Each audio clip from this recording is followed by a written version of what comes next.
All right, guys. Well, we'll just let the final few people trickle in. I will start this off by saying, please don't wait for us to actually start talking about the wine until you start drinking. We're here to have fun tonight.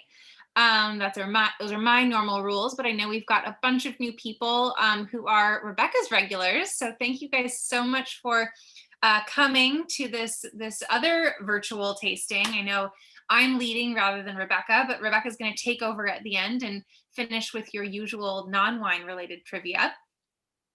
It's slightly wine related. It's called Wine or Cult. So we have that to look forward to.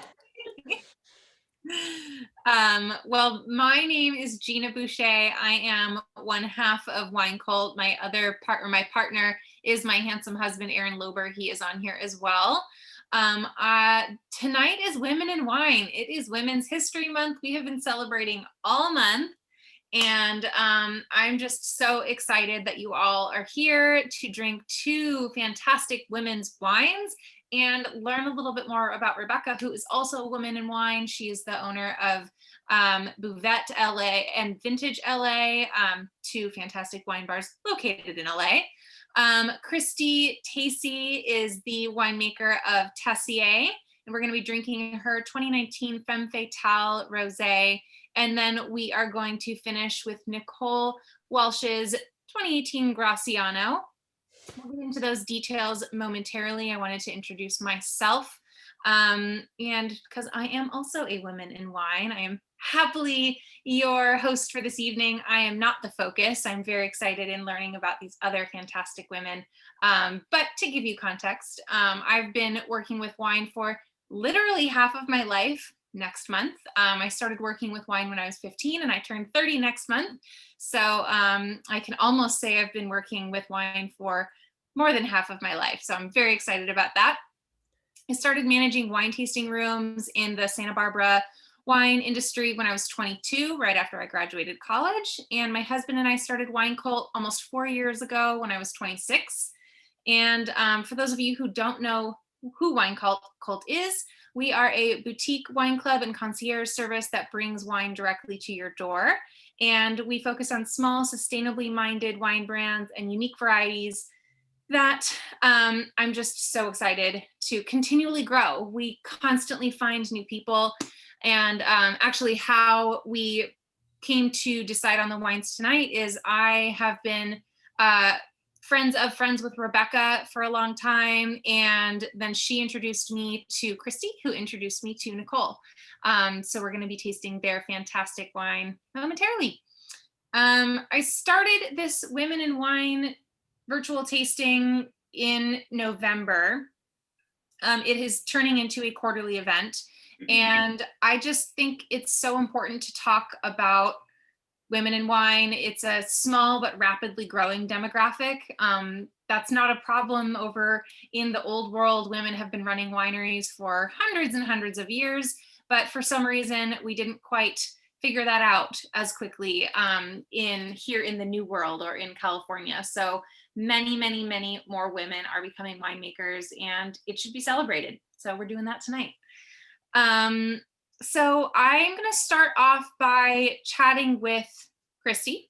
We're going to be tasting her rosé. Then we're going to talk to Rebecca. And then we're going to finish off with Nicole and we're going to taste her Graciano. But like I said, you don't have to taste in that order. If you only wanted to open up one wine, that's totally fine. I will also say that I encourage all questions. You can interrupt me in the middle of a sentence. I am more than happy to stop and answer your question. You can also put your questions in the chat, whatever you're comfortable with. And I just want everyone to have fun. It's Saturday. We're celebrating. It's exciting. All right. So with that, Kristie, let's just start by talking about your wine. Let's get in everyone's glasses. I'd like to know the specs. I'd like to know how you make it. Yeah. So I'm Kristie, owner and winemaker of Tessier Winery. I started off my career as a research scientist. I have a microbiology degree from the University of Michigan. And immediately after graduating, I moved to California. So I did 10 years doing research. I worked on a couple cool things, the Human Genome Project, which was really rad, and then also central nervous system diseases for a private company. And then, like, when I first moved out to California, I went wine tasting in Sonoma, and just kind of all those pieces came together for me. And it was in the back of my mind when I was thinking, I'm not really happy with where my career is going. Just because there's botany, there's geology, it's just all of the components and chemistry, and then also enjoying it with people and making people happy. So a job had opened up in Oakland. I live in Berkeley, and I did a career switch when I was 33. So after 3 years working for a winery in Oakland, they sold their brand. And so I decided to start my own label because I didn't want to go back to being a research scientist. And I just started with 200 cases of Pinot Noir. Wasn't really sure where it was going to go. And I just kept working for other people, making wine and learning more and understanding what I wanted to do with my brand. And it took me until 2017 that I started working full time for myself and really started to grow to 1,400 cases, 7 different wines. And now 2020 was my 12th vintage for Tessier, which I'm really proud of. And I mean, I made a lot less wine because of the pandemic stresses and the fire stresses, like 2020, crazy year. But anyways, I see a lot of potential and a lot of growth moving forward, and I'm really, really, really excited about that. So the wine that we're featuring is the 2019 Femme Fatale Rosé. I'm a huge music fan, so I named it after the Velvet Underground song Femme Fatale, and I've just kind of been doing different percentages of Pinot Noir and Grenache for the past couple of years. And this one's mainly Grenache. I think it says on the bottle that like 92%, I don't have the bottle with me, 92% Grenache, 8% Pinot Noir from Santa Cruz Mountains. So I intentionally got the fruit of the Grenache. I trampled it when it came in and then pressed it to tank. I don't add any commercial yeast. So those are native yeast, naturally occurring yeast that fermented the wine. And then when I brought in the Pinot Noir from the Santa Cruz Mountains, there's a lot of extra juice that came off that I pulled off to, this technique is called a bleed, a saunier. And so then I fermented that separately in a stainless steel barrel. And once, again, native ferment. And once that was done, once they both were done, I married them together and it became the product that it is. I did do a cross flow filtration to kind of knock back. It was very cloudy in the beginning, and there was a little bit of residual sugar, so I was kind of worried about that. But then I didn't sterile filter it because I really like that wine is alive, and so there is a little bit of effervescence in the wine, which I just think makes it exciting and fun, and yeah. Yeah, I really wanted to bring up just the fact that it is intentionally cloudy. I'm sure most of the people on this Zoom are familiar with low intervention winemaking, but it's always important to just talk about it, just so people are aware, especially like you just mentioned, the effervescence, which is one of my favorite things about this wine. I was not anticipating it when you sent me the sample like a couple months ago, and I just got so excited because it really reminds me of like a Vino Verde or just some of my other all-time favorite wines. Jacqueline, yeah. Yeah. And so I really like the little Easter eggs that you kind of put on your label. And I don't normally talk about the wine labels themselves because I don't know, there's just other really interesting things to talk about, but I'd really like everyone to look at the label themselves. And because you've already mentioned that you are a scientist, but you come from more of a formal scientist background, there's a microscope. Just the label itself is, I'm not a scientist. What is this? What is this? So after 10 years, I did a revamp of the label. So the first rendition was yeast cells budding, because they were like the workhorse of the wine, and it was round, like you're looking through a microscope. And I used, the figure notation, which denotes what vintage it is for me. Always in science, you would draw out your image and you would, label your figures. So I wanted to carry that forward. Then after 10 years, I wanted it to be more artistic, more creative.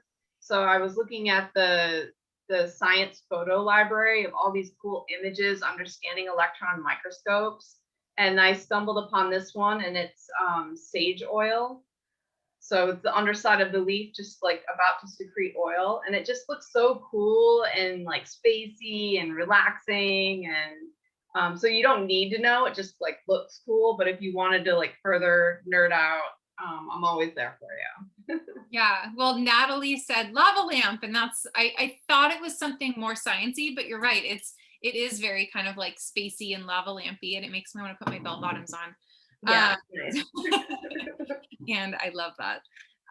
So let's talk just a little bit about, so we can fully define what minimal intervention means to you. That's something I'm very passionate about. We constantly feature winemakers who are minimal intervention winemakers, and I think it's always good to define what that exactly means to you individually. Right. So I would say that I'm a natural winemaker, but I don't get caught up in the dogma of that, where, they believe in like, not that, I mean, like the philosophy is like, don't add anything and don't take anything away from the wine, which I want to do that, but I don't want to put out a wine that's lesser, just trying to fit into this box. So as a microbiologist, I always assess the wine, looking at the lab numbers and like looking at it under a microscope. And like I said, I did cross flow filter this wine because there was some sugar in there and there were a lot of microorganisms. Mm-hmm. So I wanted to knock it back and have it just a little bit more controlled, I guess. And just, I reserve the right to kind of make the best decisions for each wine. So that's why I say I'm a minimal interventionist.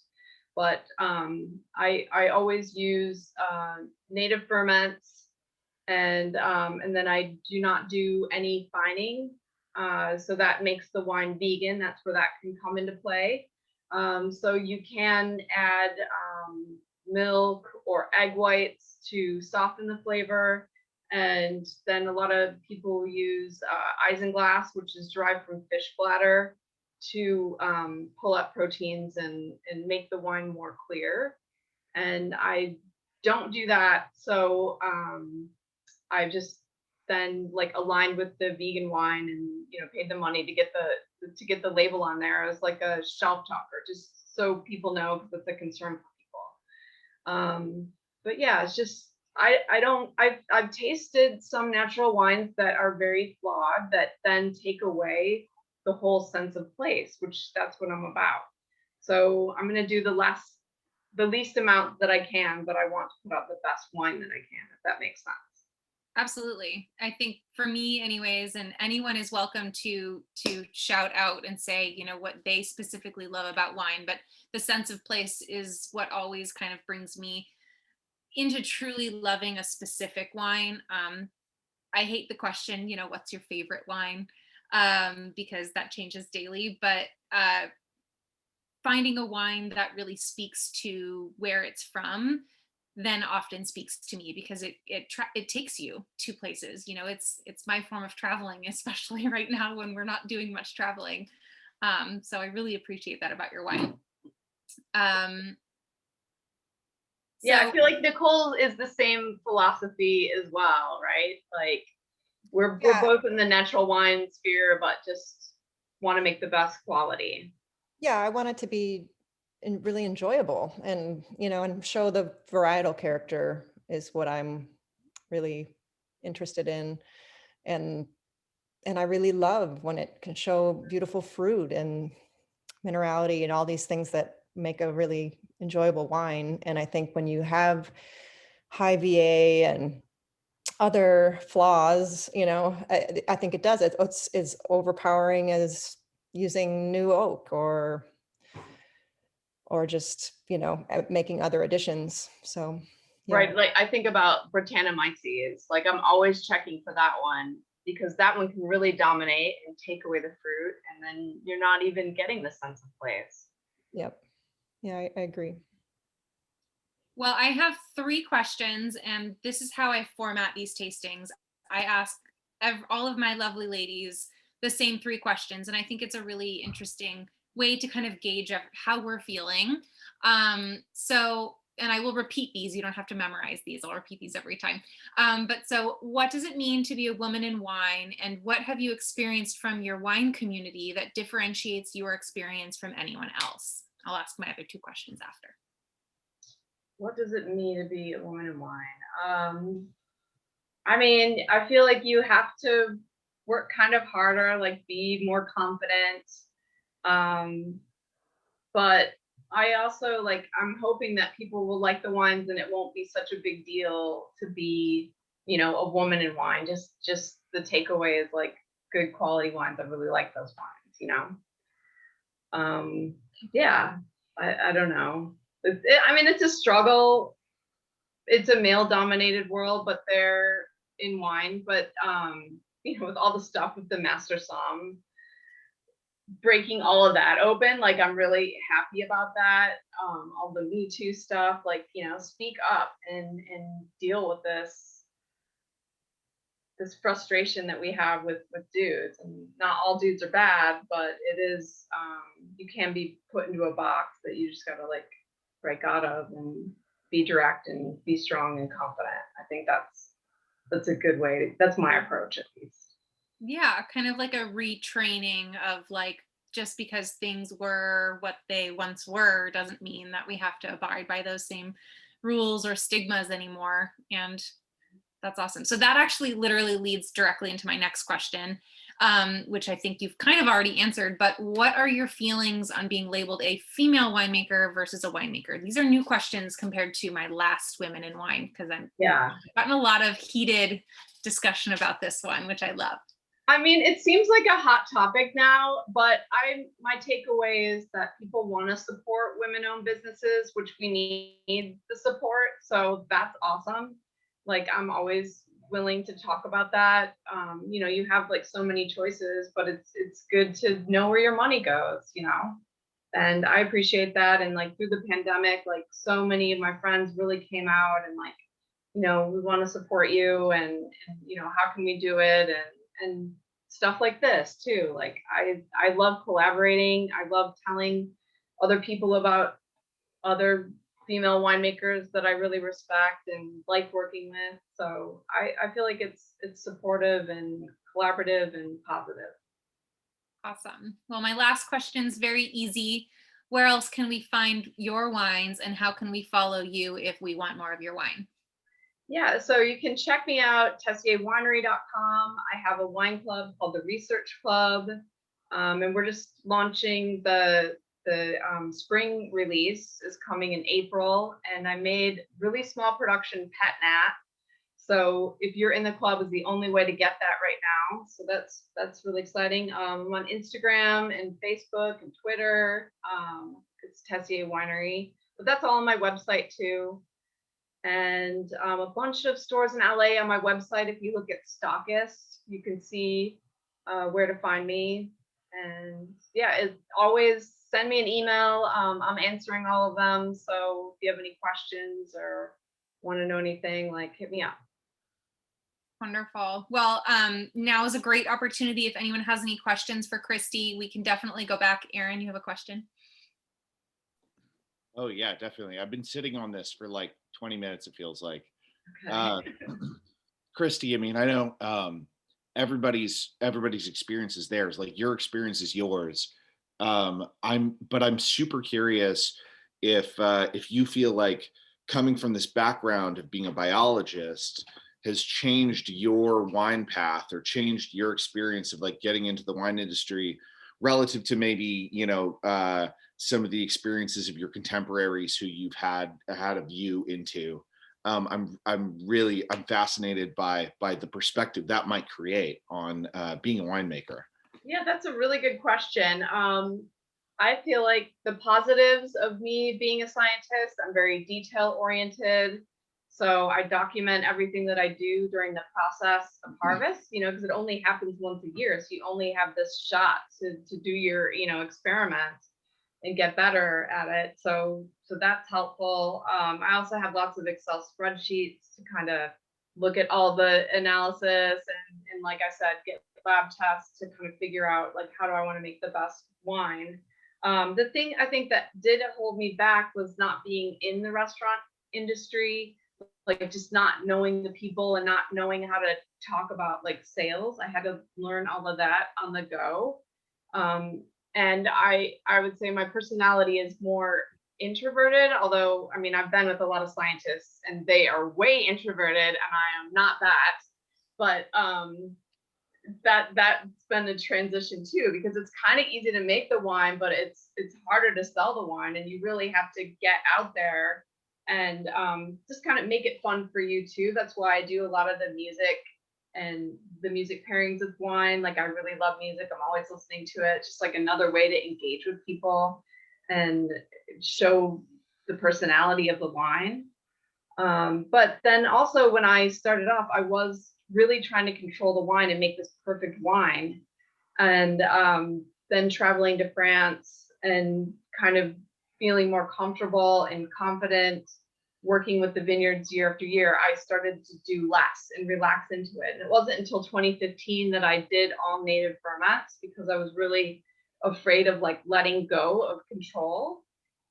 So for me, it's been my personal journey too, of just relaxing a little bit more, because in the lab, you have to repeat the same experiment over and over. It's very important. So you become really anal retentive and very particular. And it was really coming through in my life. And I didn't want that, I wanted to change. So I feel like winemaking has given me that outlet of being more creative and more relaxed too.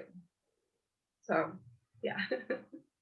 Well, I've been waiting to share this since I started drinking this wine. I've wanted to say to you, I feel like it has so much personality, and like this wine has such a voice that, if you experience discomfort selling it, I like would jump to say this wine kind of sells itself. Oh, good. Well, thank you for saying that. What do you think the personality is of this wine? In a nutshell, super curious and a little precocious. Like it's kind of drawing me in. I feel like I keep hitting multiple layers of, I don't know if anybody else has seen me do this, but I'm like routinely just smelling this wine and not even necessarily like tasting it, because I think there are like citrus things happening, and then there's like a little bit of an impact from what I think is a slightly yeast characteristic. But I'm getting something new every time. Yeah, I'm getting something new every time I go back. Cool. So I'm having a bunch of like, oh, what? Like that's awesome. That's always what I want to hear, and that's what I'm always trying to go for. It's just like lots of different layers, and that it just kind of slowly reveals itself to you. I always get a lot of watermelon on Grenache rosés too, like watermelon rind, watermelon candy kind of thing. I think the combination of the Grenache and Pinot, while we very rarely see that in like a straight up red wine as a blend, it does come out in rosés, not as frequently, but it I think that really adds to a lot of its character as well. Super beautiful. Well, just in the interest of time, I don't want to take up too many people's times, but so we're going to shift over to Rebecca. Kristie, thank you so much. Sure, you're welcome. So she's not going anywhere. So if you have any more questions, please feel free to throw them in the chat. We'll get to them when we can. But I'd love to introduce Rebecca Phillips. Like I said already, she is the managing partner and wine director for Buvette and Vintage Studio City, which are two fantastic wine bars in Los Angeles. Rebecca, I'd love to know a little bit more about you. I know that being a managing partner is a relatively new journey for you. I'd love to know how that happened.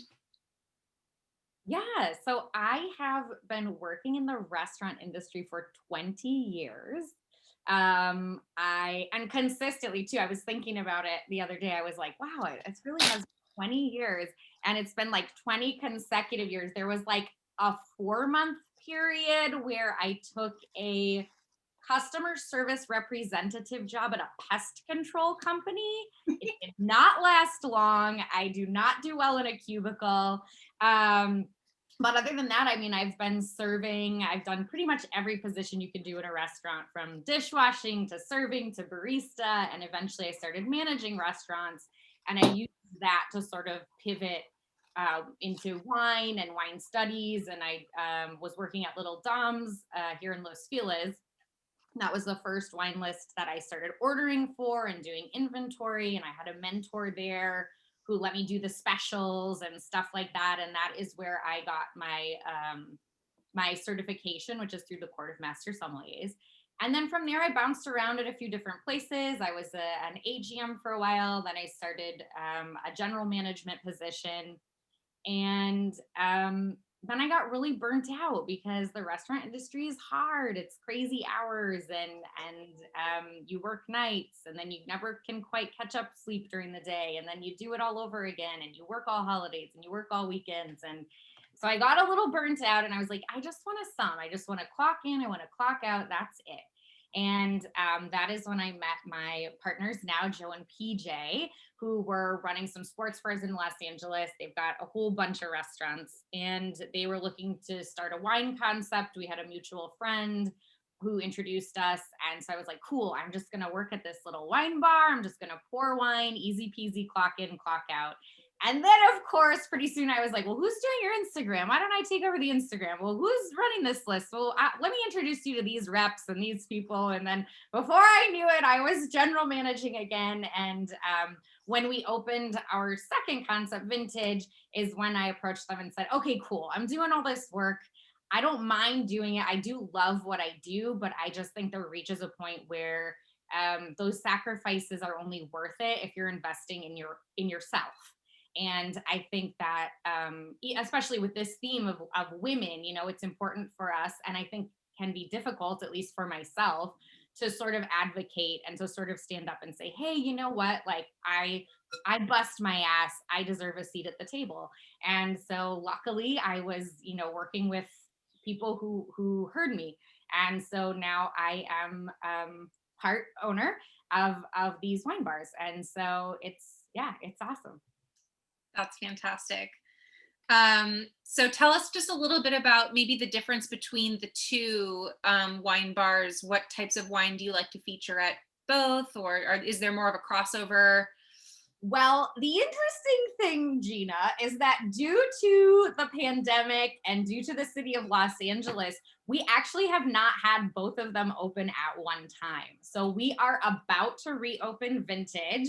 Our goal is April 1st, so we're coming up.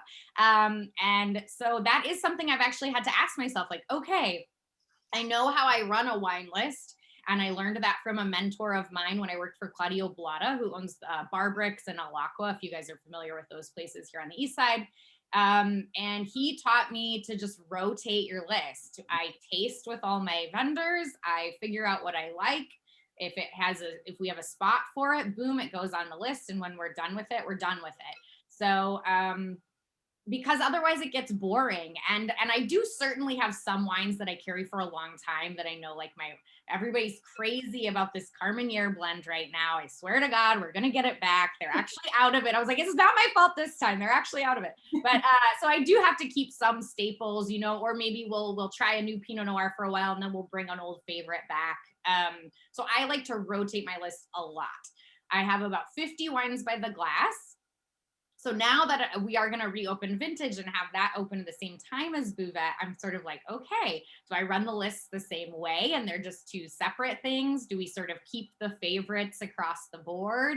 I don't know. We'll find out. But I think to start, we'll definitely have two separate lists. And then just in terms of difference in concept, Buvette is really just a tiny little wine bar. It's very small. It's a little closet space. It's super intimate. And we don't have a ton of food. We do cheese, charcuterie, chips and dip, just like little snacks. And then at Vintage, we do have a kitchen. So we'll have a menu that's like mac and cheese, burger, lamb meatballs, you know, also cheese, charcuterie. So more like tapas style. And so, yeah, they do have different versions. Buvette's more of like the like sexy late night vibe. And I think vintage is more like the farmhouse vibe. So I'm going to come celebrate my birthday at both of your restaurants. It's going to be a Rebecca Phillips tour. Yeah, we'll do a pub crawl.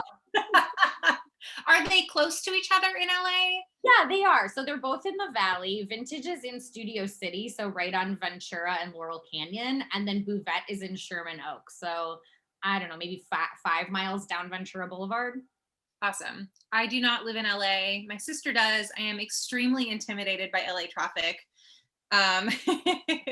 And so, yeah, that's fantastic. I'm so excited. So speaking of wine lists, what advice can you give to, I know we're all wine savvy people here, otherwise we wouldn't be on this tasting, but to give us your best advice to tackling a wine list that might be intimidating if you land at a new restaurant. Okay. So I think the biggest thing you could do is just know what you like, which sounds silly, but I think there is this language that happens when you taste wine, right? Oh, tropical fruit notes. I like high acidity. I like a big, rich, full wine. Oh, what oaked reds do you have? You know? So I think really learning what you like and don't like so that you can articulate that to your server. Hopefully you're at a place where you can taste something if they have it by the glass. I always recommend that, even though servers, I mean, I've been a server forever, so I had to do it. They have to do it. But it does help, right? Before you commit to try a few things. And if you don't have that luxury, Google. I mean, how often are you at a restaurant where you start to, you know, okay, you do know how to describe what you like. You want to taste, they can't do that. Okay. And then you're talking to the server and it becomes very apparent that they don't know what the hell they're talking about. They've not tried the wines. There's no wine education happening at this restaurant. How do you pick a wine? Just fucking Google that shit. We've all got a computer in our pockets these days. So just Google it. And if you know what you like, then you'll be able to sort of see that description in somebody's Vivino review or some, Wine Spectator review. You'll be able to see, oh, this is like a really jammy Zin. That's not what I like. I like higher acid reds. Cool. Like, oh, maybe I'll go for the Pinot, Do you find yourself experiencing a lot of people who have like never gone wine tasting or who come in and they're just totally flustered by like all of the wines?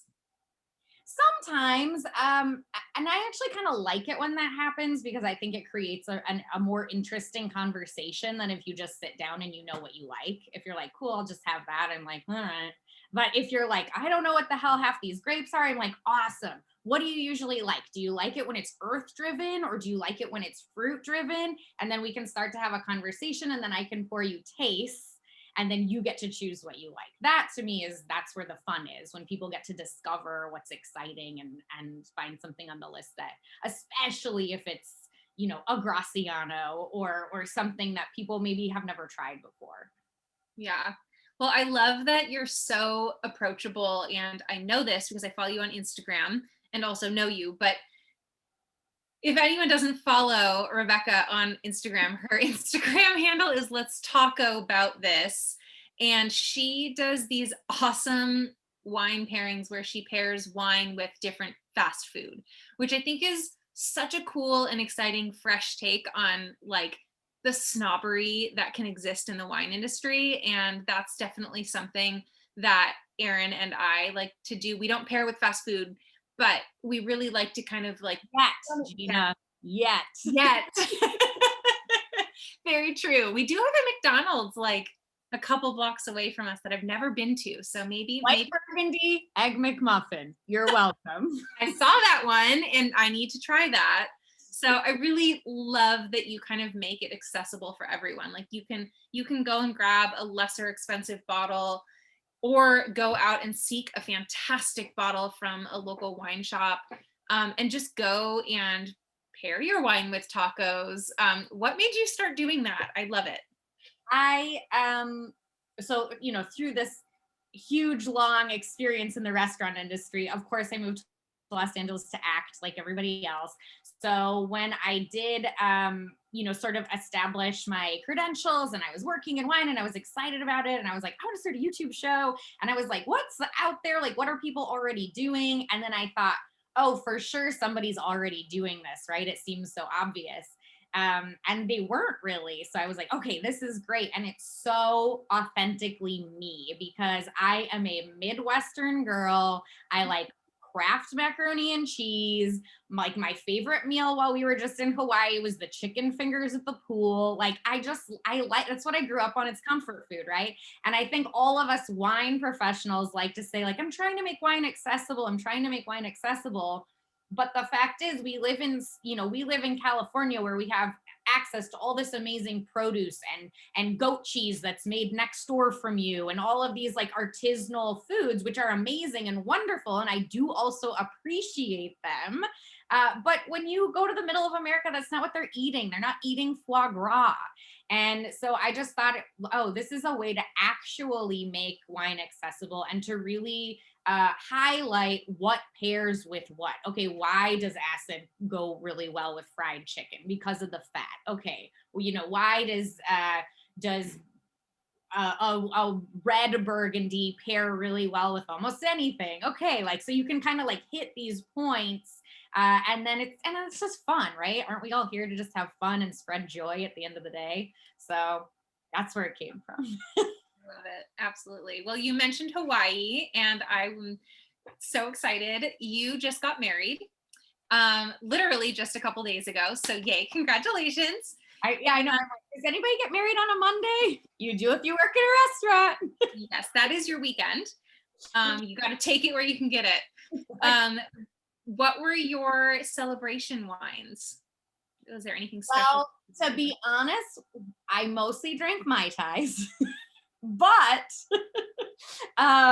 my sister sent us a very lovely bottle of 2008 Dom Perignon, and so we popped that after we had our ceremony, which was really lovely. So yeah, that was pretty special. Oh, so excited. Well, I'm going to finish up with my 3 questions, but before I get into that, I'd love to know if anyone has any questions for Rebecca. Hey, couple questions. The first one is most wine bars only have like 4 to 5 glasses of wine that you could actually order by the glass. So why did you go to like your long list, which I absolutely love? Like what made you do that? And then my second question is, with your Kraft macaroni and cheese, are you a macaroni person or are you more of a shapes person? Oh, I do love the shapes. They're just exciting and fun. Although there's a little bit less in the box. I don't know if you've ever noticed that. Maybe because it's meant for small children. I don't know. But I think if you're gonna go to a barbecue place and they're like, we're just serving 2 types of brisket, you're like boring, right? If you're gonna go to a place where we're like, it's all about the wine, like there better be a lot of wine to try. And I just think we're all so different, right? All of our palates are so different and it's so subjective. And I love it when I pour something that, the majority of the crowd loves. And then I pour it for somebody and they're like, I hate this. I'm like, oh, that's so cool. Why? Because we're all just so unique and our tastes are all different. And so to really, highlight everything that there is to offer and what everybody might like, I think you just need it's more fun to have more variety. That's so challenging. Maybe not for specifically a wine bar, but I've worked in restaurants. I started working in restaurants when I was 15. That's what got me into wine. But the ability to have 50 wines on a BTG list or a by the glass list is extremely challenging. And for those of you who have not worked in the wine industry, that means you have to continually rotate all 50 of those wines or however many wines you have on your list. So it takes a very talented person and wait staff behind that wine list to make sure that you pour through all of those wines before they go bad, because most of us know you open up a bottle of wine and it really needs to be drank within 2 days. Of course, there's some exceptions, but that I can imagine is extremely challenging. Well, the one thing though, I think that surprises people or even surprises me, especially if you're busy, if you don't have cocktails, you pour a lot of wine. So 50 wines sounds like a lot, but once you break that down and you're like, okay, well, we've got 4 sparklings, we've got 4 rosés, we've got, 10 what once you add it all up, you're like, oh shit, we've got 50 wines by the glass. And you'd just be surprised after a busy weekend, like you go through a lot of wine. Maybe not so much lately, but that's why we're selling everything at a very discounted price if you want to take it home for retail. But when you're moving and grooving, you go through it quickly if you don't have cocktails. Yeah, that's a good point. Well, to transition out of your amazingness, I'm going to ask my 3 questions. So what does it mean to you to be a woman in wine, and what have you experienced from your wine community that differentiates your experience from anyone else? It means the world to me to be a woman in wine. I think hearing you ask Kristie about like, oh, do you want to be called a woman winemaker, or do you want to just be called a winemaker? I understand both sides of that coin, but I think until we see, equal representation across the board, there's something special that means that there's something special attached to you holding the position you hold as a female. And it might not even be about you. It might be about the people who are coming up behind you. And I think that's what's really important about it. Sorry, I got like a little emotional there for a second. I feel very passionately about this subject. Do it.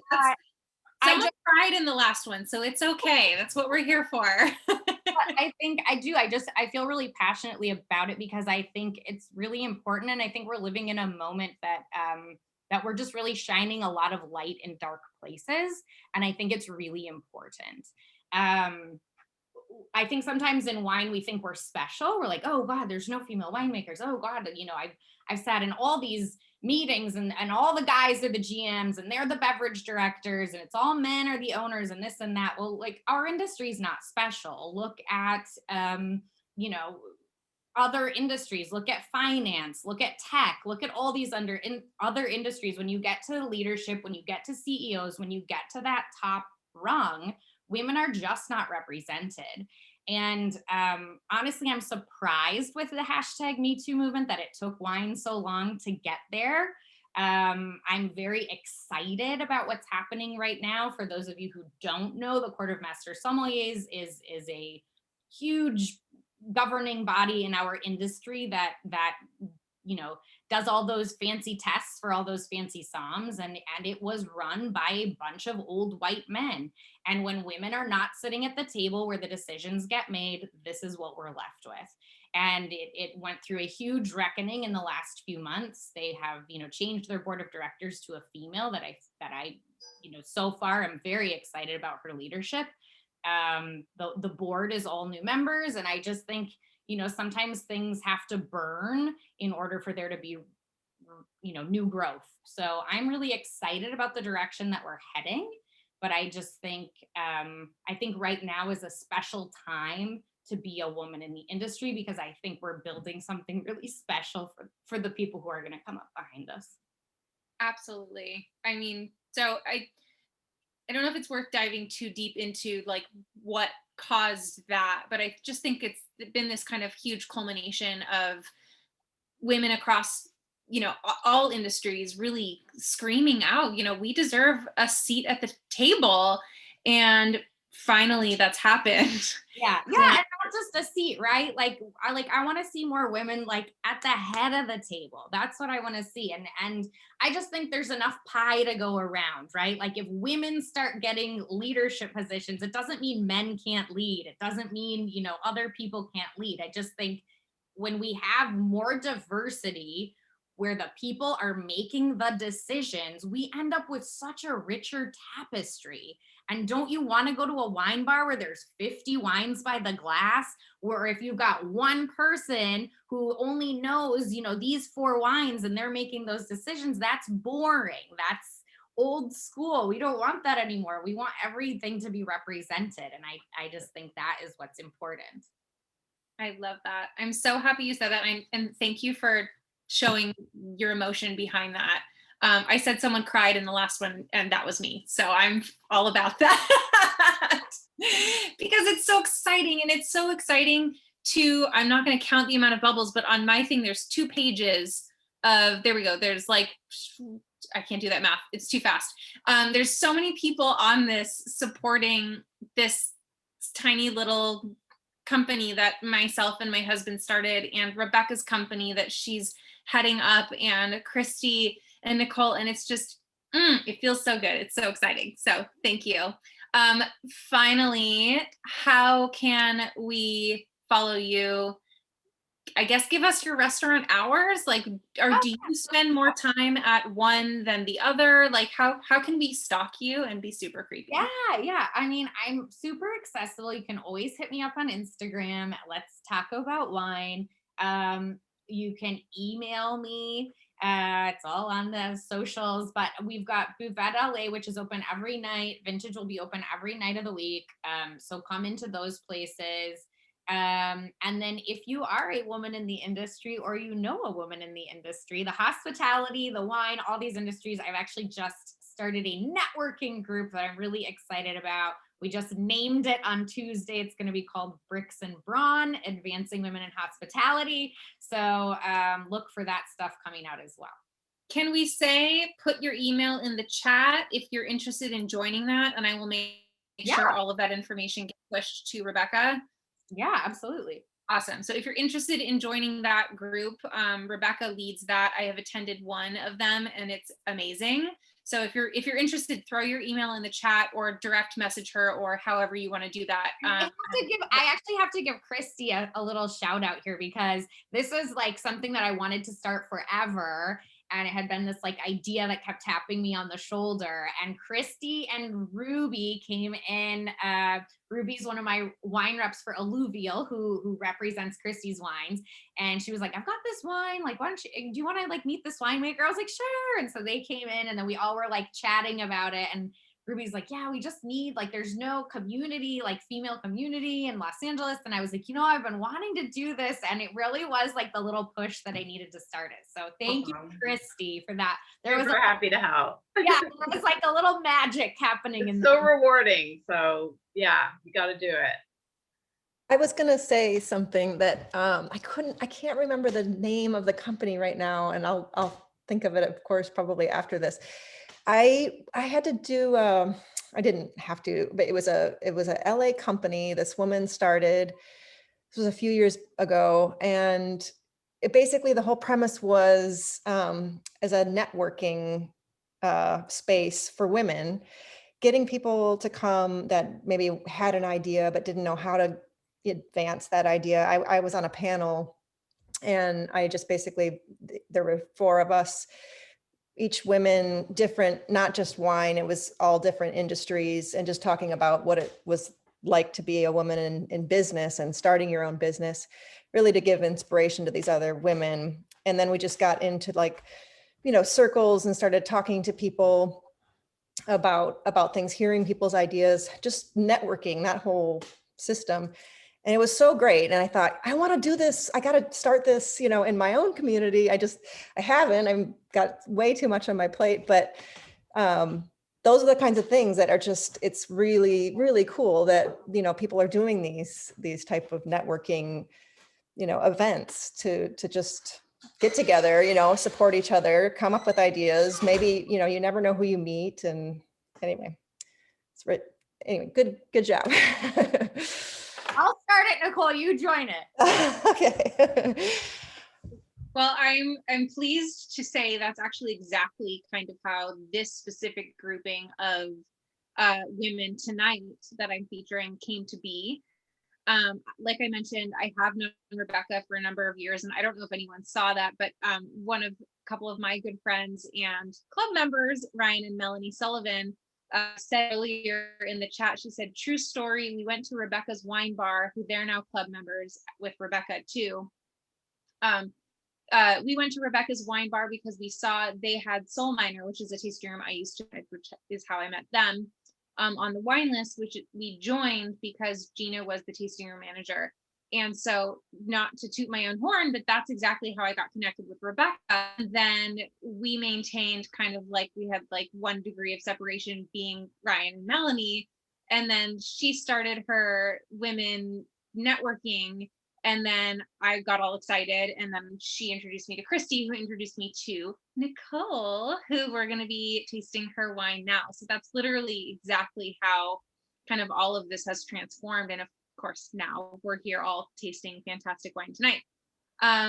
So I would love to officially introduce Nicole Walsh, who is the winemaker and owner of Ser Winery.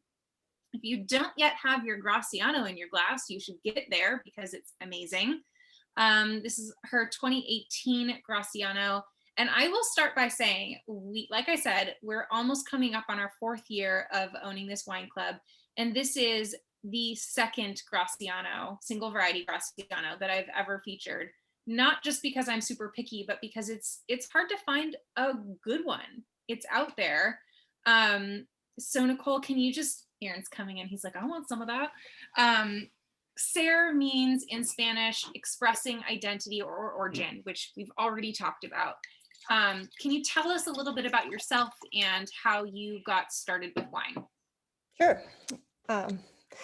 So I, kind of a cool trivia piece is, I don't know where Kristie just went, but we are both from Michigan. And when we met, well, I don't know when we met, 4 or 5 years ago, I was pouring in Oakland and at a wine bar, and I was pouring the wine, and I started to talk about Michigan, and she was like, I'm from Michigan. And come to find out, we're like grew up 20 minutes from each other. So that was really cool. Yeah, that was awesome. And come find out, we both have wine, brands, very, very similar, winemaking philosophies. And where in Michigan is everybody from? I grew up in Saginaw, and Kristie was in Bay City. So kind of. Yes, we met at Minimo. Minimo, that's right.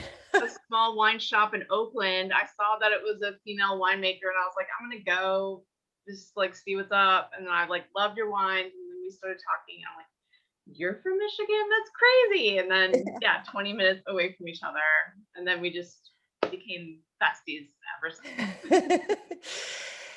So I went to Michigan State, actually studied horticulture there, and that's where I sort of found my love of wine. Whoops, what's that? I didn't hear. I think he said Michigan State. Yeah. Michigan State. I'm U of M. I went. Yeah, I know. We heard it's no good. Go State. I grew up down in Kalamazoo. Oh, okay, cool. So I, when I was in school, I had some that at that time there wasn't any undergrad program for viticulture and enology, so I ended up talking to some graduate professors, and they said, "Oh, do you want to make some wine?" And they had their own winery at Michigan State and a bunch of test vineyards all over Michigan.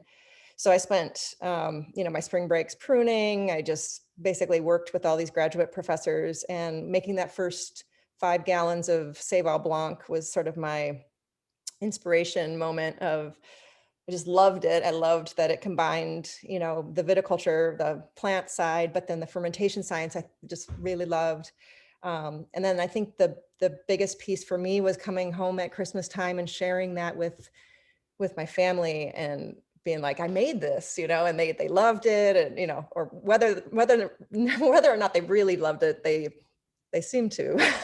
They played it off pretty well. But so from that moment, I really loved that. I made some wine after graduating, spent about 4 more years up in northern Michigan, the Leelanau Peninsula, and then moved to Santa Cruz 2001, and been with Bonnie Doon Vineyard for about 20 years, making wine with Randall Graham, and spent a year in New Zealand in 2008, working for a really wonderful winery called Churton. If you ever get to New Zealand, they don't have a tasting room, but just hit me up and I'll let you know where they are. They're really cool. And started Ser in 2012. Basically just got to this point, I think, in my career of kind of, I think partly maybe the economic crisis of 08, 09 just made me question what I wanted to do. And the more and more I was questioning, people just kept around me, kept saying, you know, you're a winemaker, make wine. So starting Ser really changed my whole view of wine. It completely, like, I think just putting yourself out there, becoming vulnerable, starting a business, really starting to wonder what do I want to make? What do I want to contribute to the world of wine? And what do I want to do? So I guess my philosophy, you know, we've talked about the minimal intervention, but also I try to focus on varietal vineyard designate wines, because I felt like I've done so much blending, and blending is wonderful, but I really wanted to try to show what a particular variety was from a specific vineyard, that vintage, you know, in that place, what does this represent? And I feel like minimal intervention is the best way to have that pure expression of that place and that variety and that vintage. And that for me just means, you know, indigenous yeast, you know, minimal to no additions, neutral oak. And that's really how the Graciano was made. The Graciano that you guys are going to taste or tasting is from Bokish Vineyard. It's a vineyard in Lodi. I don't know if you guys have ever had Bokish wines, but he does a lot of Spanish varietals, and Graciano is a Spanish variety, typically grown in the Rioja region of Spain, and typically blended with Tempranillo. And it's usually a really smaller portion of the blend. I have had some varietal Gracianos from Spain, but not that many vineyards in California either. And I think it's a great variety for California, actually. As far as like even, you know, growing and then winemaking, it's fairly easy, you know, and it's I think it's a more of an easygoing, you know, red wine all around. So I don't know if you want me to talk about the guys. We can talk about the wine, or Yeah, tell us a little bit, like, the more of the specifics about this wine specifically. So, like, how long was it aged in barrel? Anything that you think is really important to know about what makes this Graciano different than others? Yeah, I basically, I think I probably had two tons come in. So this was just fermented in 1-ton bins. I didn't even get to, I usually try to cold soak my red fruit, but it came in sort of warm. It's coming from Lodi. It was, you know, handpicked. So by the time it arrived, I make wine in Santa Cruz. And I didn't feel like trying to bring down the temperature with all the dry ice and all of that. It just was going to be really hectic. So I ended up actually using some other wine. I can't remember at the time what it was, but sometimes I'll take an active ferment and get that going, and with the juice of the Graciano, just to kind of kickstart it. So I got this rolling pretty soon after I received the fruit. Typically it's about a week of fermentation. I try to give it some extended maceration, but not too much. You know, typically it's kind of warm in the cellar and I don't want any fruit flies. So pressed it off and just pressed it off to neutral. I use oak puncheons, French oak puncheons, which are basically just almost double the size of a regular barrel. So bigger surface area. And I think it was about 16 months or so before bottling. And it's in a screw cap, actually. And I've been going back to cork finish. What I've found with Graciano, I had another Graciano I made in 2015 from a different vineyard. It was the John Smith vineyard. And so it's in the Diablo range down by Hollister, if you guys know that area, but it was a totally different wine. But I found both of these, they tend to be a little bit reductive, and it just takes a longer time for the wine to open up.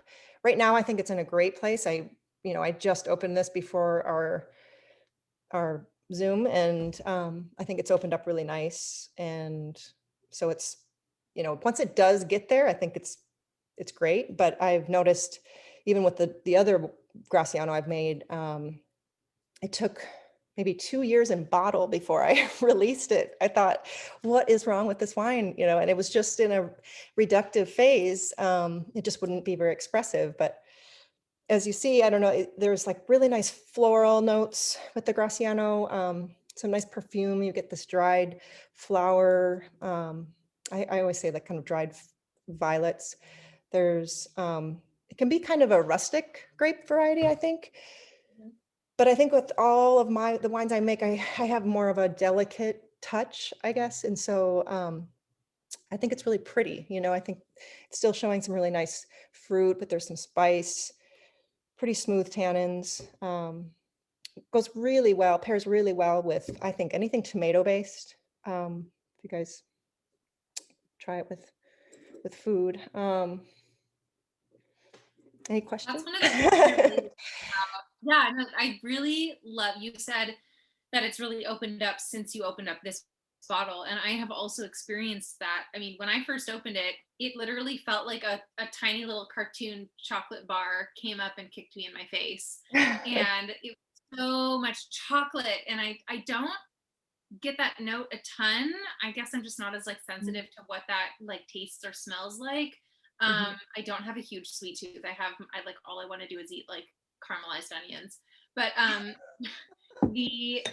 over the course of this tasting, and I poured myself my first little glass right at about 7:30. So it's now been, well, it's been open for longer than that, but I've now been kind of sipping on it for the last half hour.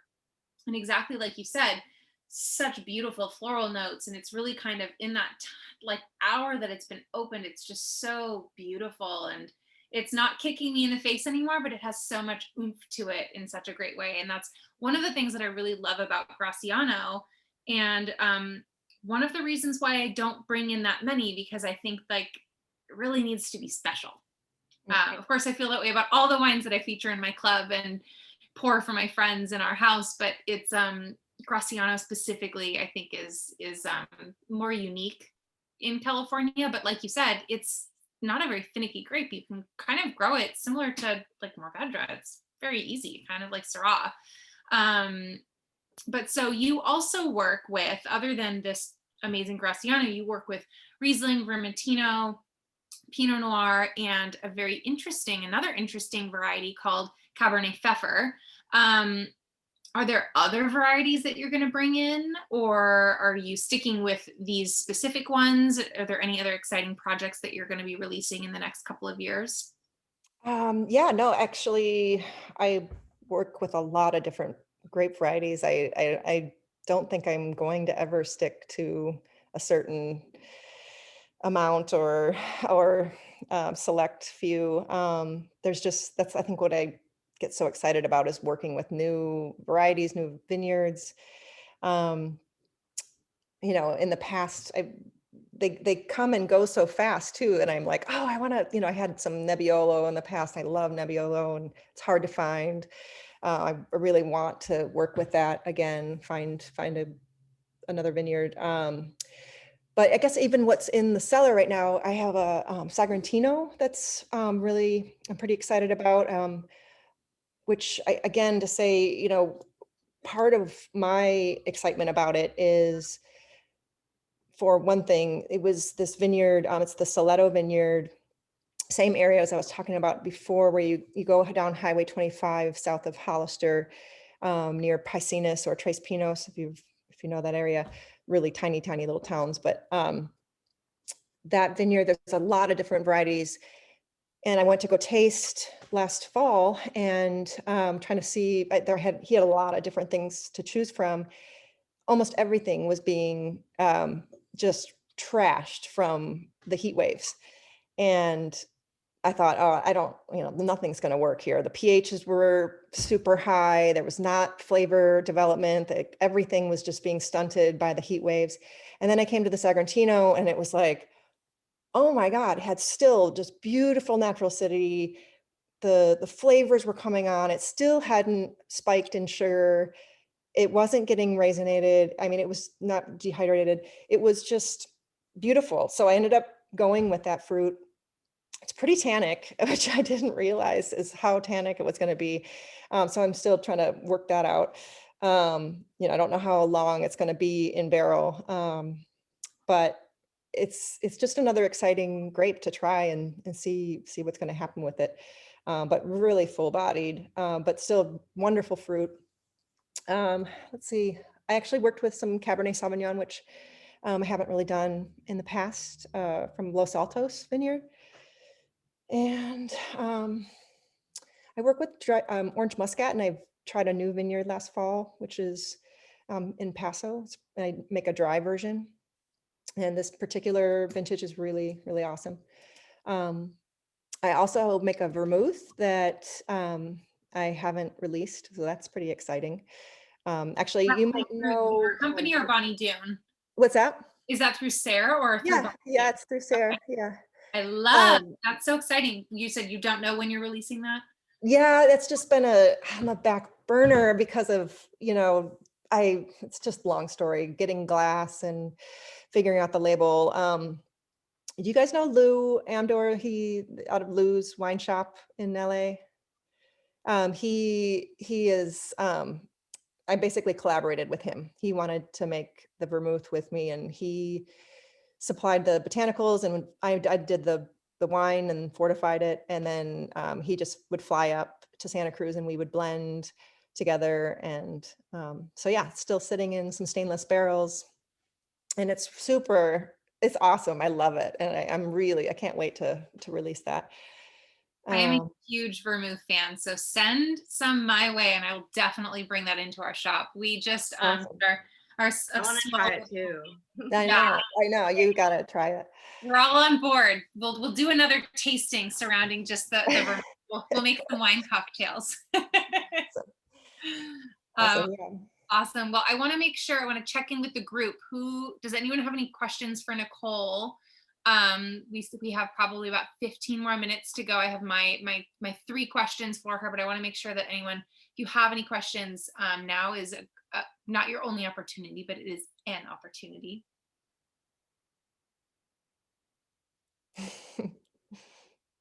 All right.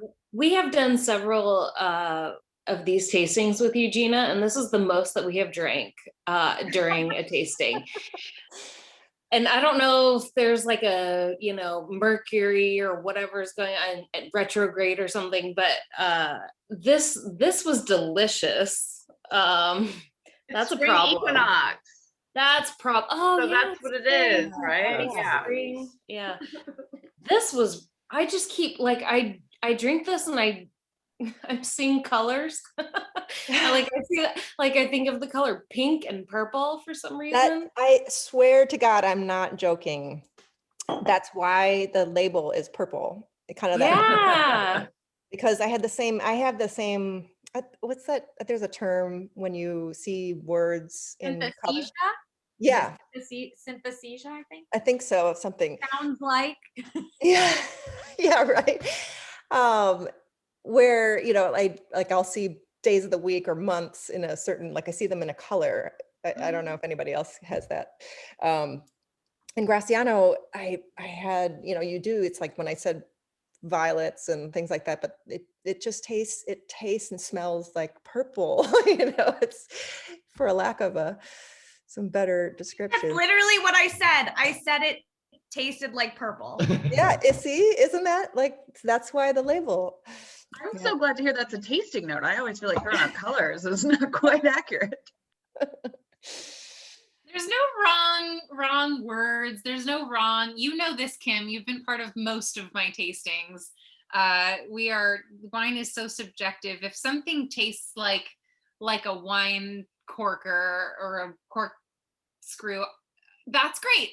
Tell us about that experience. How often do you lick these things? I don't know, what else tastes purple to you? That's such a fun way to talk about wine. And that's why I rarely talk specifically about tasting notes. I don't put a ton of importance on that because I want everyone to kind of form their own opinion. But it's so fun when people have this shared experience. And I didn't taste purple, but there are specific wines that like kick me in the face with blue. I get blue Oh, more, like not blue out of fruit, this you wine. mean, or you're thinking What? of blue fruit, or I don't know, whatever just blue tastes blue, like. the color blue. Okay. For the record, I do get the purple, and now that it's happened, I'm blown away that this is the first shout out that synesthesia has gotten on any of our tasting ever. Yeah, that's Awesome. I love that you've put a word to that term, because I did not know that word, but it's such a common occurrence when you're experiencing food. Yeah, it's like either I'm just having a really great wine experience with this, or I'm about to have a stroke. I'm not totally clear with. Yeah, we're not on mushrooms. I was gonna say, who else is on mushrooms tonight? Yet. That'll be next time. Saturday night. Yeah. Equinox. All right. Well, I'm so happy. Okay, so tell me, Nicole, what it means to you to be a woman in wine, and how have you experienced, or what have you experienced from your own wine community that differentiates your experience from anyone else? Gosh, I almost wanted to go right after Rebecca, because everything she was saying was like, oh yeah, or even Kristie, I think, for me, I've received just a ton, and maybe, the recent years, especially, there's been just so much support for women in wine and women in business, as we mentioned. So, right now, I guess I feel just tons of support and goodwill, I guess. I opened up a tasting room last year, and basically opened it in January, had to shut it down in March. And, just the support I got from everyone trying to, keep going. It's going to be, you're going to get through this, and whatever it is.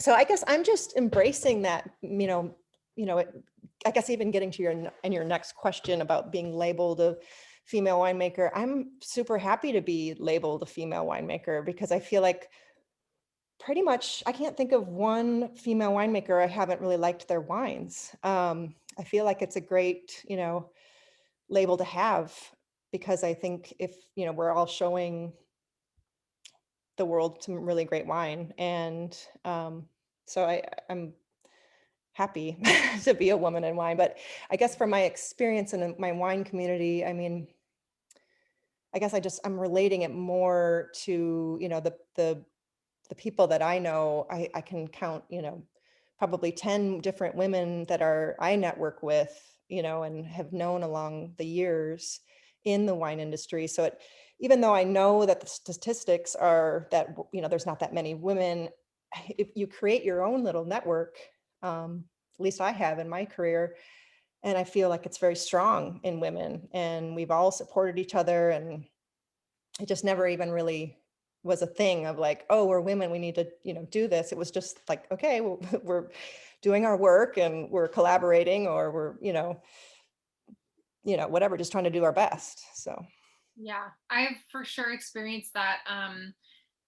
I kind of totally accidentally realized that the vast majority of people, we feature a ton of wine. We feature, I mean, the majority of the wine, not intentionally, but it is male winemakers.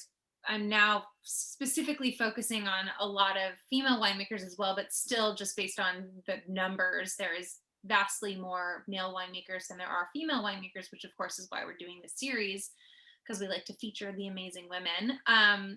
But of the people who we actually have like very specific focused partnerships with and do regular collaborations of these virtual tastings, and a lot of the outside vendors of people who we partner with, like local artisans, out of sheer accident, it's mostly women. And I think, and this is absolutely not to knock men. You men are fantastic. We love you. We know you love us. But I think that women are so kind of intrinsically interested in the community, and building like a family unit. And my experience in the wine industry has also been just that, like, I'm doing this thing. Oh, cool. How can we support you? It feels a slightly less competitive. It feels more like we're all in this together. There's plenty of wine to go around. And that's also one of the amazing things about this last year is our company, WINECULT, was not what it was a year ago. It's completely different now because we've started doing these virtual tastings, which if you would have asked me a year ago if people were interested in something like this, I would have laughed at you. I'm so happy I was wrong. Whose idea was it, Geena? It was yours. Our very first virtual tasting was with Ryan and Melanie with a group of their friends, and it has just exploded since. And it's just, I mean, I'm glad I didn't laugh at you, Melanie. It's amazing. And it's so cool that there's been such a huge growth since then. Jordan, who I know is one of your friends, she says, Melanie, what was the one we went to? One of them. Yeah, that was one of them. No, it was, we had wanted to start Ryan really wanted to start a wine tasting club because he was pretending that he was going to study to get some sort of certification. And we were going to do it in person, and then COVID hit, and we were like, even better, Geena has a license to ship wine to people. So I think it's so cool. I love that Rebecca's done so many amazing virtual tastings, like winemakers are doing virtual tastings. Someone who has a 3-year-old sitting on the couch, and like, I just hope that you guys are going to continue even after COVID. I think having kind of both, like in person and virtual, because not having to pay a babysitter is a beautiful thing. You all just saw me give bedtime stories while drinking my wine, right? So. Well, and as somebody in Colorado, it's really nice to be able to participate and hang out with all my like LA friends virtually, so this is a rare opportunity for us. Not only that, but like, Geena, I'm so pumped that you get to ship me wine. Like, that's the best package to show up on my porch ever. Right. Oh, so great.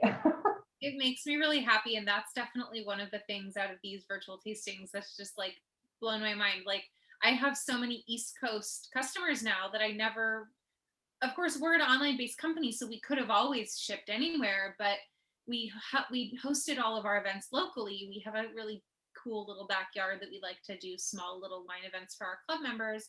And it's so cool to be able to be like, I see your face regularly. I don't just like ship you wine blindly, but I actually get to communicate with you and share these ultra special bottles that I track down. And yeah, it's very cool. So to loop it totally back, I am so thankful for the female network that has stemmed out of this, and I'm just so thankful. So it's really, really, really cool. Jordan says, I'm coming out in May. Whoever wants to taste wine, count me in. I'm there. We're based in Santa Barbara. If anyone ever is interested in coming to Santa Barbara wine country, please feel free to email us. Erin, please drop our email in the chat, and please also drop the websites for all 3 of my fantastic featured women tonight as well, if you don't mind. And so finally, Nicole, to round this out, where else can we find your wines? How can we follow you? Social media handles, whatnot? Sure. Yeah. You can follow me. Instagram and Facebook is really what I do. Ser Winery. And if you're ever in Aptos, basically Santa Cruz, just south of Santa Cruz, I have a tasting room there. Best place to taste all of the wines. I have a pretty extensive list that I usually have about 8 or 9 wines available for tasting. I tend to offer them all at the same time, so you can do random flights. My winery, or my website, it's serwinery.com. And then I do have a distributor, Vintage 59, which hasn't, it's been really slow this past year. I kind of checked in with them. I'm like, hey, where can people find me in LA, or, where? It was like, oh, everything's shut down. And so, Silver Lake in LA, some places in San Francisco, but best place is really in Aptos or Santa Cruz. Awesome. Well, if anyone's up that way, please go visit her. So any more questions? Now's another great opportunity to ask questions. If not, we're gonna pop over to Rebecca. I want to play some trivia. Any more questions? Going once, going twice. I was just going to ask where the Graciano's from. Oh, the vineyard. Oh, it's from Lodi. Lodi, yeah. Yeah. Okay. Cool. Okay, so wait, can I quickly, Natalie, I was going to ask you, you have wine coming out soon, don't you? Hopefully. No, we bottle April 15th. Yeah. That's my birthday. Oh, Tina's birthday. We Come planned bottle it on with purpose. us. So. Well, So I think we already follow you on Instagram, but will you be posting about when your wine will be available? Yes, of course. Thank you. What did you make? We made 5 wines. We made a Petnat, Chardonnay, and then we did a Viognier, a rosé of Grenache, a Grenache that was semi-carbonic, and a Syrah that had some stem inclusion. So, wonderful. And Natalie's wine brand is called Wildflower Winery. Yeah. Awesome. I'm already following you guys. I looked both of you up and I was like, I'm already following you. So I will message you for sure. Very cool. all right. Any other questions? Any more? Going once, going twice. All right, in that case, it is time for trivia. For those of you who have not been to one of our virtual tastings, we always end with a bit of trivia. So pour a splash of your favorite glass, because in honor of our beautiful hosts, WINECULT, we are playing cult trivia. Dun, dun, dun. Okay. Everybody knows Jocelyn, who writes our trivia, loves to mix it up. So for this format, every question will be answered with either wine or cult. So those are the answers. It's either a wine or a cult. Which is the larger number? Wait, how are we responding? Should we put this in the chat, or are we? You can respond with like you can like make the shape, you can unmute and yell it out. But keep track of your own score. Okay, you're looking to PR. Okay. All right. Away we go. Which is the larger number? The number of concubines serving the leader of a doomsday cult known as the Anthill Kids, or the number of wines from France on the current Buvette wine list? Is the answer cult or wines?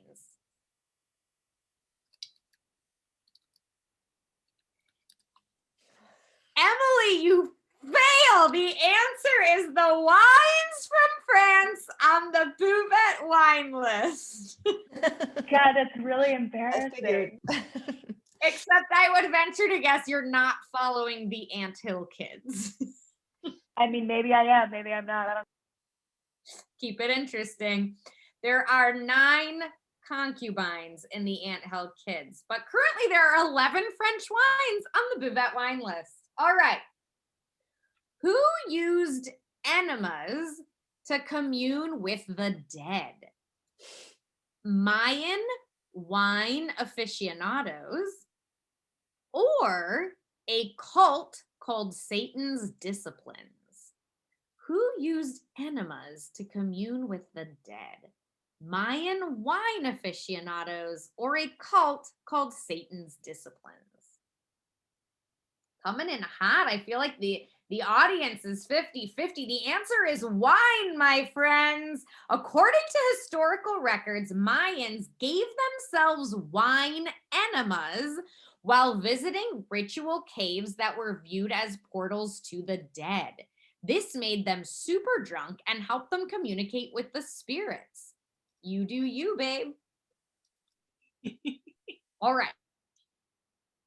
Okay, I've heard of coffee enemas, What? but I've not heard of wine enemas. Yeah, That's a thing? Yeah. That's gotta cause like weird bacterial shit. Yeah, it's like, clear- it's- like It's yeast clear, that, up, like, ugh. it's clear that nobody was in a fraternity here. Okay, I've heard of that with vodka, but I've not heard of that with wine. Yet. We will not be offering that at Buvette or Vintage. Sorry. That's not a special that you offer on Saturdays? Is that Are not you what we're kidding? That's gonna be the next juice cleanse. All right. What does the word onophobia refer to? The fear of wine or the fear of cults? Everybody's coming in hot with the W. And you are correct. The answer is wine. There is also novinophobia, which is the fear of running out of wine, which we can all agree is a literal nightmare. All right. Who put out a nude calendar this year to raise awareness for their cause? Was it winemakers from the Finger Lakes or the Freedomites, a small cult in Saskatchewan, Canada? Who put out a nude calendar? Was it the wine or the cult? I like that both regions are very cold. All right. A lot of people picking wine. I see a lot of dubs. And you guys are correct. Those winemakers from the Finger Lakes, talk about collaboration. In November 2020. Find that link. Yeah, exactly. I'm like, who's got this calendar? Who's a real wine fan here? In November 2020, winemakers from a dozen wineries in the Finger Lakes area set aside their inhibitions and in some cases their clothes for a good cause. A scantily clad calendar to raise money for local food banks in their community. Rebecca, as an upstate New York college alum, like I'm here for it. I know. I'm like, we gotta find this calendar. Also, you can get the calendar signed by the winemakers. Ryan, did you find it? Ryan, you know how to get this calendar. Please put it in the chat. It's gonna better everyone's lives. Exactly. Oh, yes. Okay, so there's strategically placed grapes and boxes and such. I like that. Strategically placed Rieslings and Cabernet Francs. All right. Who chopped off the arm of a female cohort while drunk? Was it California vineyard owner and winemaker Robert Dahl? Or was it Canadian cult leader Roch Thériault? Was it who chopped off the arm of a female cohort while drunk? Was it California vineyard owner and winemaker Robert Dahl or Canadian cult leader Roch Thériault? I'd love to see his business card. All right, people are coming in hot with wine. I'm only seeing one C. And the answer is cult. Roch Thériault. Oh, those pesky anthill kids are at it again. That's a very culty behavior. And if anyone likes podcasts, My Favorite Murder covers plenty of interesting anthill murder. I have listened to that one. I'm a murderino myself, Geena. I love them. I'm a murderino also. Yeah, raise the roof. Very nice. Has everybody seen the Saturday Night Live sketch that happened a couple of weeks ago about the murder show? Everybody saw the music video with the Jonas Brother? Okay, after this, or do it now, just so it's all queued up. You have to watch the Saturday Night Live. I'm sure if you just Google murder show, Jonas Brother, I don't know which one it was. I'm not a Jonas Brother expert. I drink wine for a living, but it's very, very funny. Okay, which group's website heavily features the phrase embark on the journey? Is it Colgan Cellars, producers of wine in Napa Valley, or American UFO religious cult Heaven's Gate? Which of these organizations would like you to embark on a journey? Ryan and Melly, that's a split household right there. Well, ladies and gentlemen, the answer is wine. We would like you to embark on a Napa Valley journey. Although cult might actually fit with this one too, since it is hailed. Oh, this wine is hailed as a staple of the Napa cult wine scene. So this one could be a twofer. I see what she's doing there. All right. Who is serving time in federal prison near El Paso, Texas? Indonesian wine counterfeiter Rudy, I can never say his name right, Kurniawan, or Warren Jeffs, former president of the FLDS Church? Is Rudy in prison, or is it Warren Jeffs, the leader of the FLDS Church in El Paso? It's like right now, like this second he's there. As in 7:35 Saturday night, Okay. El Paso, Texas. The answer is wine. He got out. Don't worry. Jeffs is also in prison, but in a different part of Texas. Rudy's out of Texas, Geena? That's what I heard. Out of prison? Yeah, I could be wrong. Rudy's super active on Facebook, and I follow him. Oh shit, maybe the internet didn't catch up to Rudy's socials. That's a very interesting documentary for anyone who's interested in that. What's the name of it? Sour grapes. Sour Yes. grapes, yeah. Thank you. A good one. Netflix. What streaming service can they view Sour Grapes? Great. I think it's on Netflix. I think it's a Netflix one. Yeah. Yeah. It is a good one. All right. Which of these origin stories is allegedly true? Chuck Wagner, head winemaker at Camus Vineyard, started a bet with a fellow winemaker to see who could run a successful vineyard first, and Chuck won. Or L. Ron Hubbard, leader of the cult of Scientology, started a bet with a fellow writer to see who could start a religion first, and L. Ron won. Which of these stories is true? Wine or cult? Who won the bet and started a hugely successful enterprise? I'm seeing a lot of C's. C's are coming in hot. And that is because the answer is cult! L. Ron Hubbard allegedly made a bet with a fellow writer to see who could start a religion first. And that shit's still going. All right. Who said animals shouldn't be hunted and nature shouldn't be disturbed, even destroyed, to benefit the whims of mankind? Was it Emilio Contreras, sustainable vegan-friendly winemaker for Natura, or cult leader Charles Manson? Ooh, this just got done. We just went to the black fruit tasting notes, friends. All right.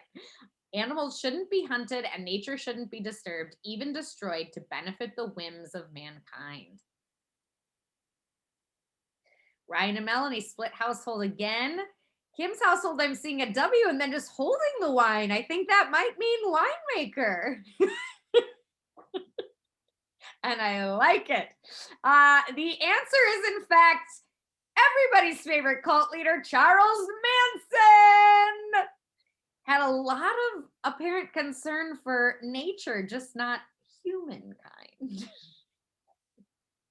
All right. After visiting, respected British writer Hugo Johnson said,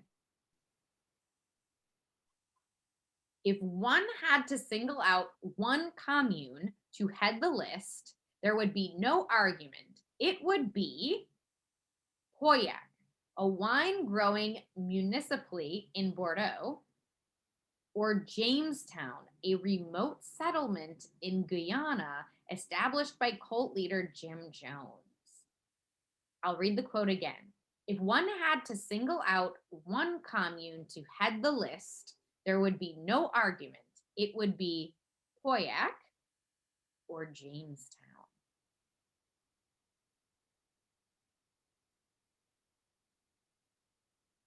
It's a tough one. It's a tough one. I can see everybody's really struggling. The answer is wine. He was talking about that first growth Bordeaux, baby.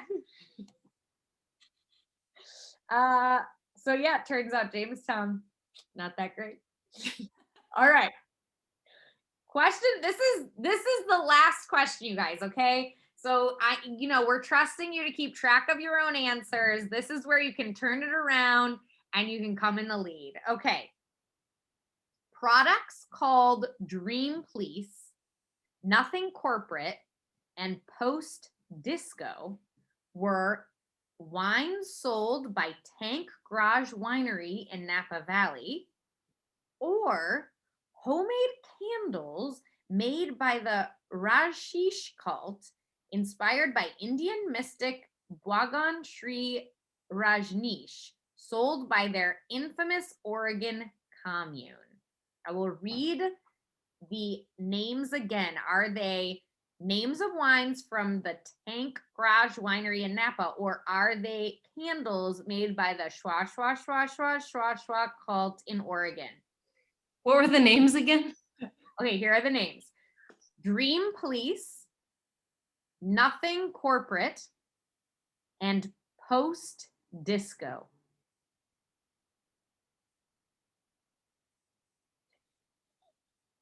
Pinot's coming in hot. Pinot's coming out with wine. I'm seeing mostly wines. I'm seeing all wines. I'm seeing one cult. The answer is wine sold by Tank Garage Winery in Napa Valley. You are all winner. Whether you are a part of a wine cult or a regular cult, you are all winners in my book tonight. Good job, everybody. Thanks, Rebecca. Amazing. Well, I know Kristie had to drop off. I am just so honored that you guys would spend any amount of time with us. Thank you for spending your Saturday night with us. Rebecca, Nicole, you ladies are amazing. Kristie, I'm sending the vibes out to you in the universe now that you are no longer here. Thank you so, so, so much. If anyone has to pop off, that's totally fine. But if anyone has any final questions, now is officially your last chance, unless you'd like to email any of us independently. But please just give one huge thank you and applause and cheers to these fantastic women. Thank you so, so much. Your wines are amazing. I'm so excited to spend my birthday. I'm officially throwing a birthday party at one or both of your amazing wine bars. We're going to taste all 50 wines on that wine list. We're going to do it right.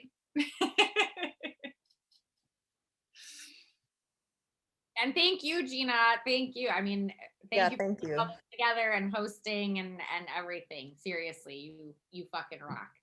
It was so much fun. Thank you, everyone.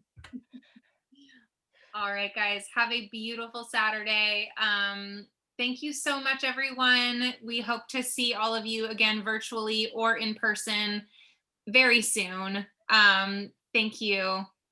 Happy Saturday. And just remember, if you're gonna join a cult, join a wine cult. Good night. Bye, everyone. Thanks, Thank guys. you. Cheers. So fun. Bye.